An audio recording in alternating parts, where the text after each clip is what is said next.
Hello and welcome to B2B Revenue Leaders. I'm your host, Dustin. This podcast is brought to you by Testimonial Hero. So if you're looking to create customer video content that can be used to build trust throughout your entire buyer's journey, head on over to testimonialhero.com. On this episode, I'm joined by Taft Love, who is the founder of Iceberg RevOps. We talk about common mistakes companies make when trying to scale, why RevOps tools won't solve your problems, and why top-down forecasts are really bad for everyone involved. Hey, Taft, welcome to the show. Hey, thanks for having me. Yeah, thanks for being here. We're going to talk, a lot about scaling, RevOps, how that all fits together. But I do want to start with, a quick question to really dive in, because you've worked with a bunch of companies as they scaled. If you had to pick, this might be tough, if you had to pick one common error that most companies make when scaling when it comes to their operations, what's the most common one you see? I think the most common mistake is top-down forecasting. I see it over and over and over again. The board says it'd be really great if you hit 12 million this year. And the CEO says, okay, we're hitting 12 million this year. Let me know how you're getting there.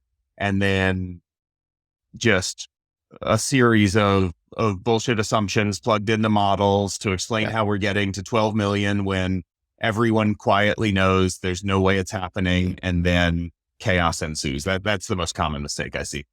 Yeah, I'm chuckling a bit because I've been through that on the marketing and the sales side.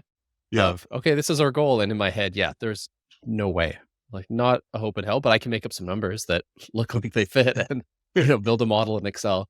So I think that's the good one. So instead of, starting top down, what do you suggest? And I'm assuming it's bottoms up, but like, what is the strategy you suggest there to forecast? Yeah, I think there are a couple things you have to do. First is if you're in leadership, you have to go to your leadership team and say, what can you do this year, this quarter, this month, whatever period you're forecasting for? And I don't think you just accept that answer and keep your forecasts totally reasonable. I think you set goals with that as an anchor point. And so I think it's totally reasonable when somebody comes to you and says, we can do 1 million in new business, to say, okay, now what are the levers we can pull to make that 1.5 million in new business? What are the levers that you're anticipating pulling in this plan, and which ones are you not? And how much will it cost to pull more? And so I think there's a lot more than just accepting bottoms up answers, but step one is anchor on what your team feels is reasonable, because they're closer to this than you are as a CEO or a CFO requesting these numbers. Yeah, I'd say especially nowadays, because we're coming out of, 2021, there's a lot of free money out there essentially with insane revenue goals tied to it. Then the market tanks and people are still trying to hit those goals with half their team. Like it's just not realistic. No, absolutely not. You're setting your team up for failure. And that's when I think you start losing your best reps, because they can't make the money they expect to make because their OTE is tied to an old, pre-downturn top-down model. And there's a spiral that starts when you do this wrong. Yeah, no, definitely. So, aside from forecasting, I'm curious then, like RevOps, sales ops, marketing ops, all of them I feel are often neglected a little bit early days. Mm-hmm. I've worked out of many a Google Sheet and Excel doc and messy CRM, and, I've been there at the startup stage. Yeah. So I'm curious, in your point of view, where specifically are people maybe underinvesting in that really early stage when they start to scale? People are often underinvesting in the talent. Most companies start with tools. What tools do we need to build a tech stack? And tools are rarely what's missing. I think where people underinvest is in people who know the answers to the test. And I see this more in tech than almost anywhere else. You have really smart, brilliant founders who are absolutely smartest in the world in their specific field. And so they make the assumption that I can figure out this ops stuff. I'm smart enough to do all these things really well. I can figure out this stuff. And while they could, time is often more expensive than money for startups. And so the time it takes you to figure out ops sort of from the ground up is wildly expensive in terms of opportunity cost, and sometimes in terms of real cost if you're losing deals because customer experience is suffering. So I think finding someone either in-house or not in-house, it's up to you depending on what stage you're in. Find and hire someone who knows the answers to the test, and try to not focus on the idea that you're a unicorn and your ops need to be different than everyone else's, because that's the thing I've seen 1 million times and is almost never true. Yeah. And I think something I've seen as well, just to piggyback off that a little bit, is starting early. Because I've been at a few Yeah. companies where by the time we start to add RevOps, it is such a mess that it's someone's full-time job for a year and a half to clean it up and get it to a Yeah. decent point of view. Or they just rip everything out and start from scratch, which is also chaos and absolutely brutal. So at what stage, maybe there's no one size fits all here, but like at what stage should you really start thinking about this and pulling someone in to help? I personally think as soon as you graduate from founder selling to having a dedicated in-house sales program, even if it's just 2 or 3 people, that's the time to start investing. It Yeah. doesn't mean hiring a qualified full RevOps program that costs you $500,000 or $1 million a year, but get some help, be it an individual consultant who has been through this growth stage before, somebody like us who sort of gives you a team on a fractional basis, or a great individual contributor who has been through this before and knows how to do the wrench work for you. But get one of those to leverage in-house and make it their job to make the customer experience excellent through RevOps. That's the frame you should give them. Yeah, I think that's a good one because a lot of people, I don't know, when they hear RevOps, they think CRM or like Yeah. cleaning up a CRM or just data entry. But I think the customer experience piece is interesting there. That seems like maybe not a unicorn hire, but a difficult hire, I would say. Like I find data-driven RevOps people you can find. They're not a dime a dozen, but they're out there. So how could someone go looking for that type? Like I'm curious what background that person might come from.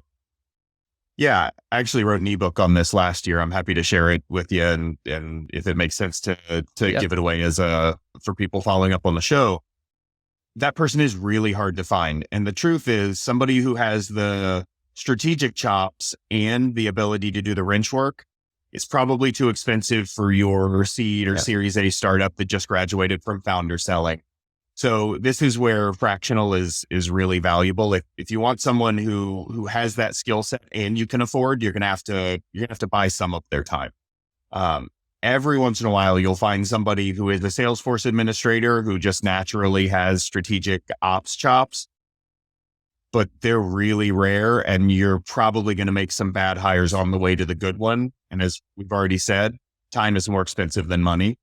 So I'm a big believer in RevOps at this stage being good for outsourcing. I think there comes a stage pretty soon where you should have some in-house RevOps talent. Like at Iceberg, we work with companies usually between seed and B, and we even tell them halfway through our usually 12 to 24 month engagement. That's how long people generally stick with us. We usually tell them halfway through, hey, it's time to get somebody on the inside. You need a strategist, and you need to own some of this institutional knowledge and the strategy in-house. But early on, yeah, hire a consultant or a fractional ops agency, and a good one. You can get a good one for about the cost of a great Salesforce administrator, around 6 figures a year, around $100,000. You can get an agency that can bridge that gap for you. Yeah, I think we're seeing that more and more, not even just in RevOps, but in marketing between outsourced, fractional, a little bit of AI for data cleanup. Like it is being distributed there rather than hiring, which is kind of nice because most companies don't have the budget to hire someone full time right now and don't have the time to take the risk. So that makes a lot of sense. So we asked about, what people underinvest in early on. Mm. I have a feeling I know what you're going to say here, but what about for when they overinvest early on? Like when they pour money into RevOps, but in the wrong way, maybe. The way people normally get RevOps wrong early, first of all, they're not doing RevOps. They're often doing systems, which is like a portion of sales ops in most cases, even if they call it RevOps. The way they the way they overinvest is usually in the form of tools, but there's sort of a storyline backing that up. So what generally happens is you hire a Salesforce administrator or HubSpot or whatever CRM you have. You hire an admin as your RevOps person, but they're an admin. It's like hiring a plumber to design and build your house. And so your plumbing is going to be great and everything else is going to be questionable. And so where that leads is you get the strategy crowdsourced from leadership around the company. And if you're talking to a SaaS company, especially, which is who we normally serve, you have founders and marketing teams and sales teams whose job it is to convince people that their tool is the answer to some big business problem. And so, of course, they're pretty easy to convince that other people's tools answer business problems. And so you end up having this gigantic Frankenstein, best in breed tool tech stack that absolutely doesn't do anything you expect it to and costs you more in upkeep and maintenance and setup than the value you actually get out of it. Yeah, and I mean, it's funny. They think it's solving the problem, but then you have to integrate everything and get the data in the same place and tie it all together. Otherwise, it's just in these silos, across multiple tools. And the way this usually starts in my experience is an inability or an unwillingness to exercise the edge case.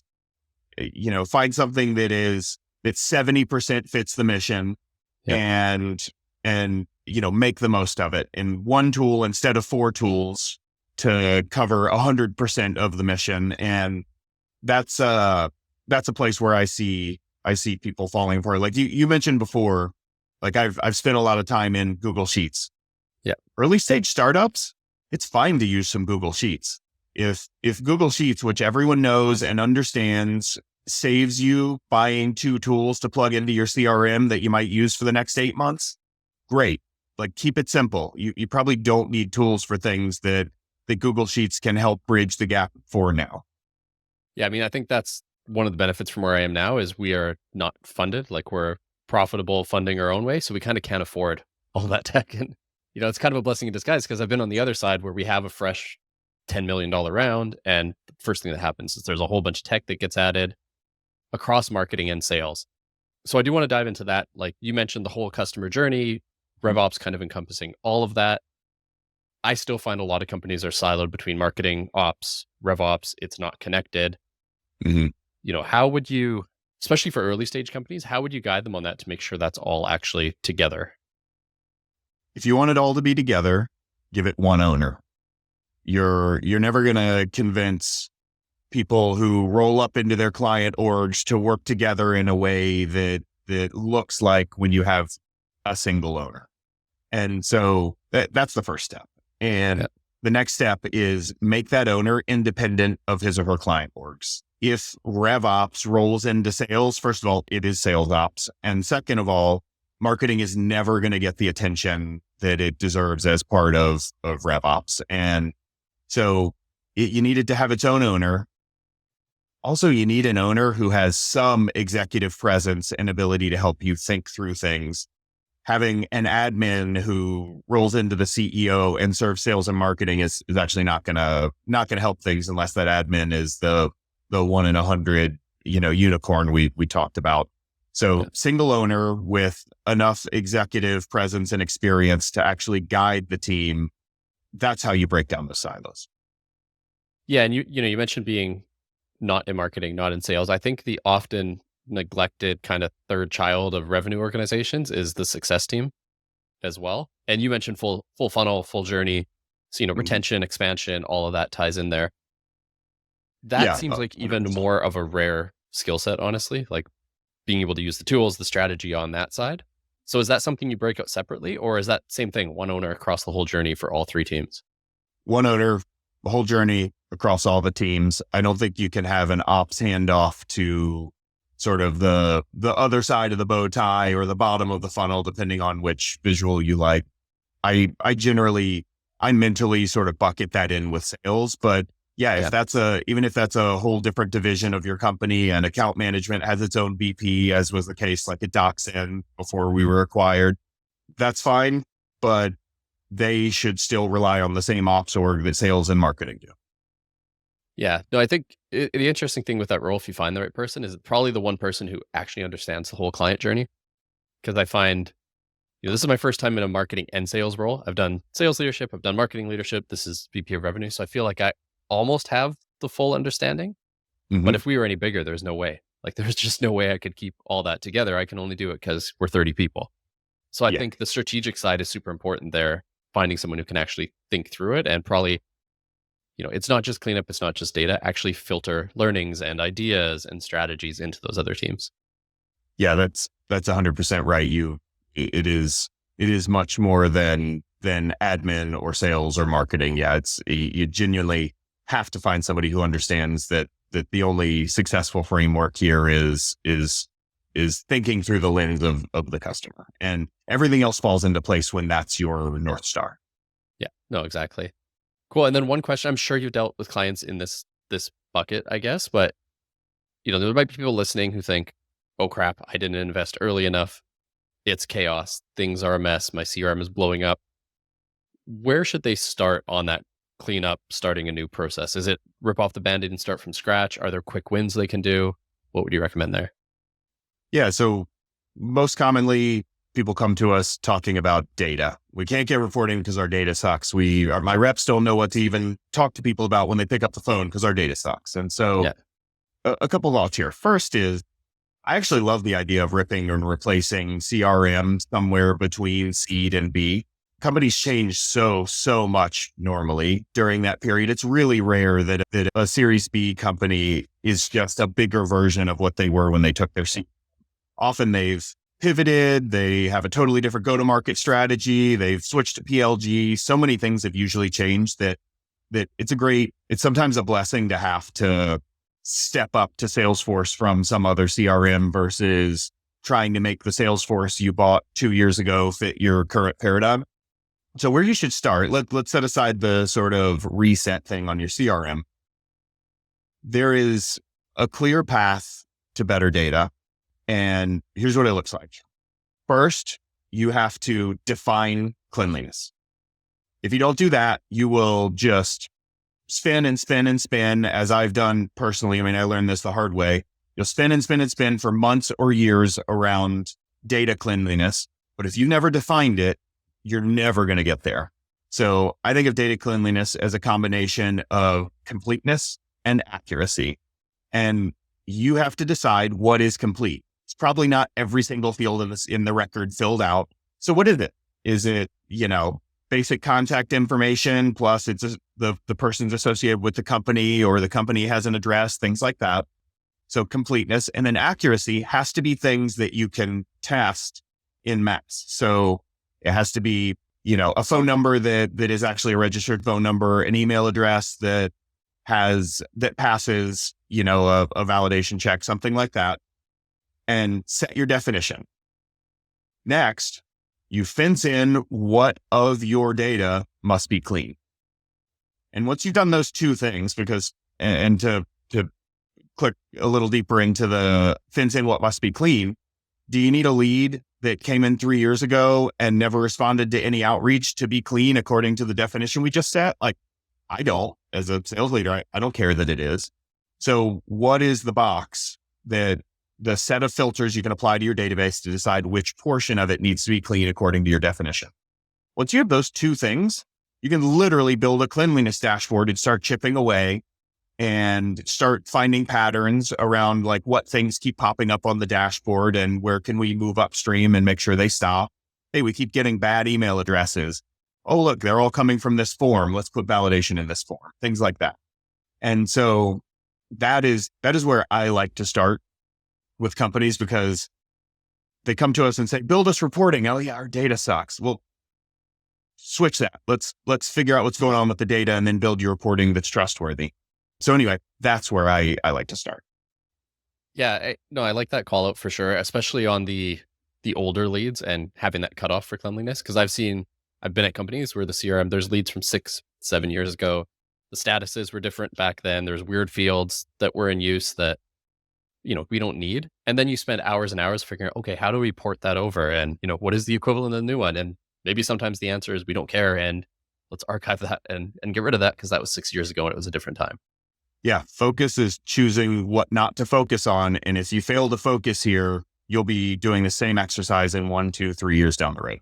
Yeah, no, exactly. Cool. And then one other topic you very, very briefly touched on there, but I think it's another kind of boil the ocean problem that people deal with is PLG. So, I view it a little bit similar as to ABM, where sometimes people overbuild and over engineer and go a little crazy and they want these fancy bells and whistles and then it's chaos and it doesn't work. Mm-hmm. So I'm curious what you see on the PLG side. Maybe what are some common mistakes? And then if there's, certain examples you think that are doing it really well that we can learn from. Yeah, absolutely. So this is actually another ebook I wrote this year. I'm happy to send to you if you want to put a link up to it. But Yeah. so yeah, PLG is definitely a common boil the ocean go to market. So what most people skip is strategy. And let me throw in here, PLG on its own is very different than how do you layer sales and marketing into PLG, which is what I'm talking about here. The first step with PLG is to define your strategy. How will sales help PLG? And what I mean here is there are companies that have done really interesting things that are counterintuitive. Years ago, I believe it was Pipedrive, said, hey, we want sales to reach out to potential customers, but here's the thing. We don't want them cannibalizing inbound. So we want them to reach out to the ones who have the best fit score for our company. And they used Mad Kudu for this, the best fit score. So the people most likely to be great customers, but the lowest intent score. So where is that intersection of people who probably aren't going to buy, but they really should? And that's a great use of sales in PLG. And so that's the opposite of cannibalizing. It's really supporting the natural PLG motion. Other companies like Dustin, when I joined, they were reaching out to every single person who came in as a lead, which not necessarily anything wrong with that. But when we had hundreds and hundreds of leads a day, that becomes really cumbersome. The people least likely to be qualified or the first to respond to your sales team and can be time wasters. And so for us, the goal was, let's find the tiny sliver of this inbound flow who are likely to buy, but need to talk to a human. And so how do you find those people? And so some of these are technology problems, but before you start layering in technology, decide what the hell you want the sales team to do. Once you've made that decision, then it becomes pretty easy to choose the right technology. And so, you may figure out that Groundswell is the right tool because there are a few specific things that when people do this in our product, we should have sales talk to them. Great. Maybe Mad Kudu is what you need. We just want to know where is that combination of great fit, low likelihood to buy, and we want sales to talk to them. And so not overbuilding really requires figuring out exactly what you want to do and then layering in technology and I should say strategy, people, tech. So decide the strategy, make sure you have the right people, then layer in tech. Yeah, I think that's a good call because I've started with tech before, and then you see a fancy bell and whistle in a platform and you're like, oh, that's really cool. We should try that. But it doesn't actually fit what you need to do. It's just kind of cool, right? It's easy to get caught up in that, I find. Oh yeah. And I mean, we all live in this world where tech solves problems. That's the message we try to put out into the world for our own tech. And that's not actually how the world works. And companies just forever seem to be running into that issue until they reach a level of maturity that they have a qualified in-house ops program with someone at executive level who can stop the craziness. Yeah, no, absolutely. So, I mean, one of my key takeaways from this conversation is I've made a lot of these mistakes and I feel like a lot of the listeners have as well. So I think it'll be useful for them, definitely.